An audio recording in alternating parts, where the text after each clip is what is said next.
Wayne, I have an Indian watch, by the way.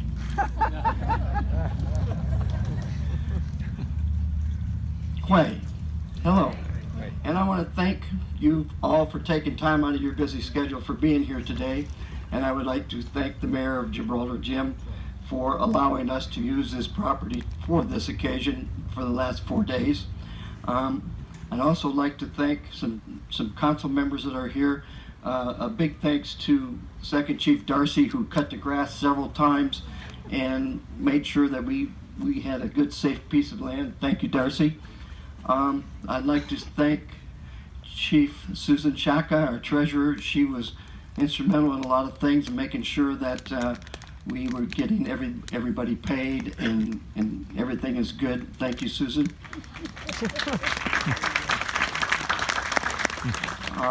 Is Danielle still here?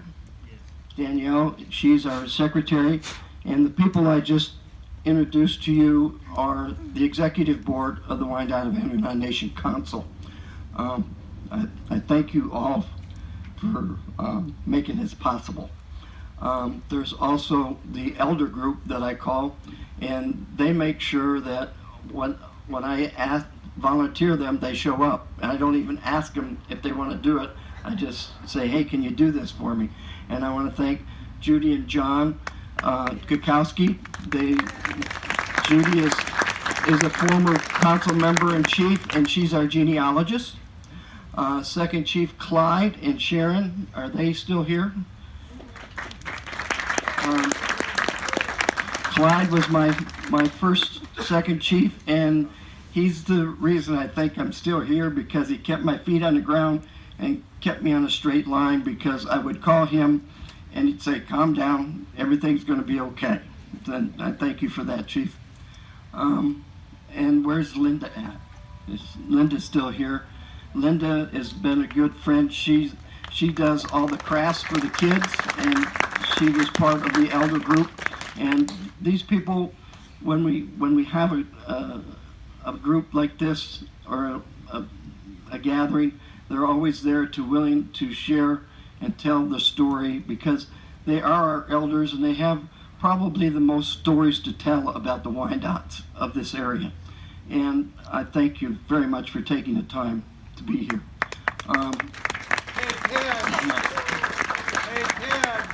And there's another guy in the background that I owe something to. I'm not going to tell you what I owe him, but it's former Grand Chief Steve Grunda.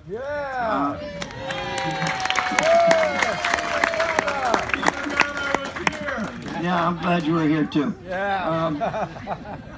Steve and I grew up together, and our dads were first cousins and good friends also.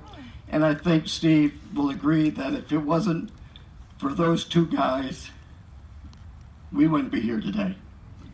There was a thing started back, I don't know when. It goes back as far as I can remember. There was always a gathering at Cliff Grunda's house. It was the we called it the family reunion of the Warros, the Grundas, and the Rolls. Yep. And from that, every time we got together, something kept happening. We had some people that got interested in the Wyandot history and the genealogy, and one thing became another. And then in 1972, the Wyandots were incorporated, and it all started down in Tom Lawler's basement in Trenton, Michigan, that they formed the Wyandots. And so we became a group, an organized group, and in the late 2000s, late 1900s, we became a state historical tribe, and it was Chief Steve Grunda's hard work at getting that done, and we became a state historical tribe. And I think I seen Marty Curtin over here. She's a former council member, treasurer, and a good friend. She was part of that regime that kept this tribe together and did a lot of things, and she's still hanging around. She must like us. There you go. So, but I'm going to tell you a little bit about, since I became chief in 2010, thanks to Steve handing me this job that I did not seek. And he kept telling me one day you're going to be chief. Well, that one day came true in June of 2010, and he came in, started the meeting, and said, I resigned, threw his paper on the table, and he took off. I'm sorry, Steve, I'd tell that story. And I chased him out of the room. But the other part of that story is I went home and I told my wife Brenda that I am now the Grand Chief of the Wyandot of Anderdon Nation, and she said, what, are you crazy? Yes, I am. But my lovely wife Brenda has stood behind me through thick and thin on this, and she's sitting over there, and she makes sure she's here all the time, and that got my back. It's been a lot of discussions, some good, some bad, but it's all about the tribe. And it has become my passion to do a good job. And I think Steve and I, we did it because of our fathers, because they put it back together, and we want to keep it going. And I'll clear my voice here in a minute. But there's been a lot of fun doing this, a lot of frustration. I'll be honest with you, it's not, a chief's job is not easy. It cost Steve 2 heart attacks, and I haven't had one yet. But back in 2012, I made a trip with Judy, my wife Brenda, Marty, and Catherine Tamaro, and we went to Wendake, Quebec to the first ever Wyandot conference. And it was a conference that showed up on the computer. I was going through the Wyandot Nation webpage, and I went to the next council meeting, and I said, if we're serious about what we're going to do with this tribe, we have to go to this conference. And so we made that journey, and what I learned from that journey is I met the other Wyandot nations. There was one from Oklahoma, one from Kansas, and the host tribe, Wendake, and I met individuals from each tribe, and I also met Grand Chief Conrad Suey. He's a strong leader, a very smart man, and the conversations were good, bad, sometimes ugly, but I learned. And the one thing I came back with was that the Wyandots have to be one. So I thought about that on the way home. What did he mean by that? So I made it a point to get to know all the other chiefs. I met Chief Billy Friend. I met Chief John English. And I made a special trip out to Kansas City to meet Jan English and spend some time with her, so I got to know her. And then we went to powwow in Oklahoma, Wyandot, Oklahoma, and I met Chief Billy Friend. Second Chief Clyde and myself and my wife Brenda sat down with Chief Billy for about an hour and a half lunch. It seems like I'm good around food. And when I left that meeting, he says, I got your back. And then he came to Michigan, and we made the journey through the sites here, and we sat down with Superintendent Scott Bentley, and that's when it all began, in that office that afternoon in October of 2012, and that changed my life again because it fueled the passion. We were sitting there and discussing different things, and Scott says, well, Chief Billy, we can't deal with Ted because he's not a federally recognized tribe. And the next words, like that quick, is you will deal with Ted because he represents the Wyandot Nation of Oklahoma. So that opened the door for the Wyandot of Anderdon to become more involved with an organization like a national park. Okay? And from that, we have done a lot, Scott. And I want to thank Scott and his wife Maureen. They've been troopers. They've been They've also said, "We got your back, Chief," and they have, and we've done a lot together. And I want to thank the National Park staff for all that they do for the things that go on at the battlefield or anything that pertains to the Wyandots. They're always there to help us, and it's a big, strong partnership. So then one day I get a phone call, and this guy named Scott Bailey says, "I got a crazy idea." And he says, "We need to take people, some kids and some teachers, and we need to go to Wyandot, Oklahoma." I says, "I need to think about that." I called him back the next day and I said, "No, Scott, we need to do that, but we need to go to Kansas City first." And so the first ever journey toward understanding took place, and there was 7 people that went on that trip. It was the mayor of Monroe, Bob Clark. It was the 2 curriculum directors, Bob Hales and Chuck Eastep from Monroe and Wayne County. We had Eastern Michigan President Sue Martin and Kojo, the president of Monroe Community College. And I had been on this trip before a couple of times. And we landed and we had a whirlwind trip with Doug Sprangler. He showed us all the sights.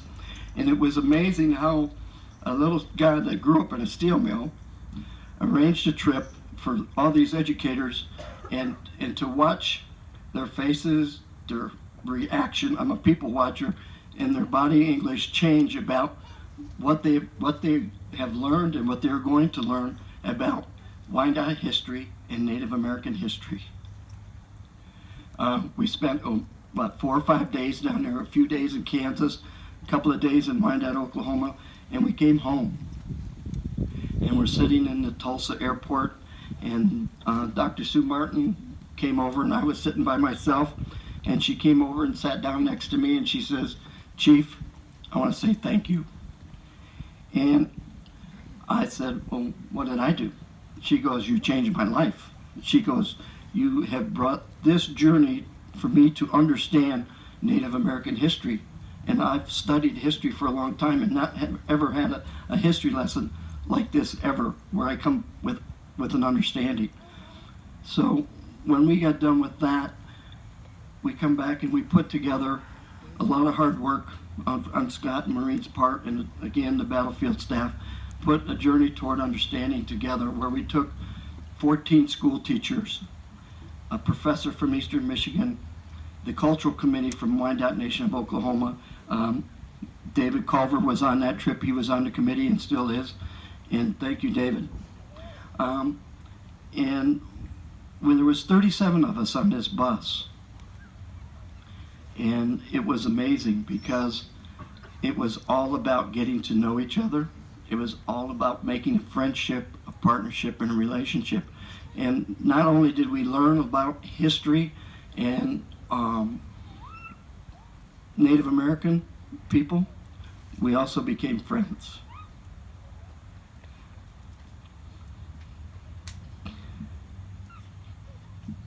The school teachers came up and said, "Thank you," because now they know how to teach Native American history and teach about the Wyandots, because what they were doing was wrong. Today, they still do that. They come and check in with Scott at the battlefield to make sure we're doing, there's programs going on there constantly about Native American history and Wyandot history in the War of 1812. But the biggest thing, one of the biggest things that I learned that motivated even me a little bit more was the road of West Jefferson. There was, at this Wyandot conference, there was a professor from Ohio talking about the War of 1812 and what took place down in Ohio and what took place up here. And she kept pointing at this certain place on the map. Well, that place is our backyard. Did not know what happened in this area, what West Jefferson meant to the War of 1812, and what this war meant to the Wyandots. It was not taught in school. And so getting together with Scott turned that around, and it's turning it around for everybody here today. You came and you listened a little bit, you learned a little bit about history, There's been a bus tour that we have given a lot of people in the area, school teachers, politicians, people that need to learn about the battlefield. And we come here to 6 Points, and we do the directional prayer ceremony, and we talk about what this property means to the Wyandots. And then we go on to Wyandot and go to the statue there at the golf course. And so there is a lot of Wyandot history here. There is a lot of history here that people don't understand or are not aware of. I've gone to different, was at Big Al's one night having popcorn at a golf meeting, and I was talking to a history teacher. I says, "Oh, really?" I says, "What's that road out there?" He goes, "Well, that's West Jefferson." I said, "Okay, let me rephrase that. Do you know the meaning of that road or what happened on that road?" He said, "No." That's sad. We live in this area, and with all the history that has happened from Monroe to Detroit, that they don't understand. My mother always told me to pay attention to history, and I didn't start doing that until I was 60 years old. And that's a shame. But I look at my granddaughters, I look at all these little kids, and they come around and they learn a little bit about the Wyandot language, and they learn about this, and you see them smile. We had 1,100 kids out here that were walking around with a smile on their face. It was amazing. And when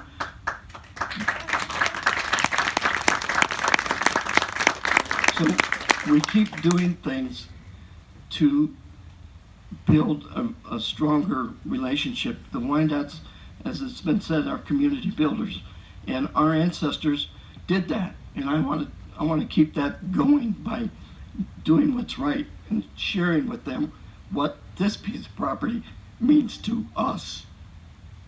Us. I don't care if you're a Native American or not, it belongs to us. And we have to be aware and understand what happened here, okay? Because we still live in the aftermath of that, and there's still repercussions of that, and it's got to change. And the only way you can do that is a little bit at a time, and that's what we've been doing. We've been taking small steps. The Wyandot of Anderdon, sometimes we take a few big steps, but I'm not one to take steps forward just to take steps forward. When I take that step forward, it's a sure thing. We're not walking backwards, because we're going to fall down if we do. I like walking forward and doing this today and remembering what the 200th year of the removal from here is, and then the 175th year of the Removal Act. My ancestors didn't go to Kansas. They went to Canada.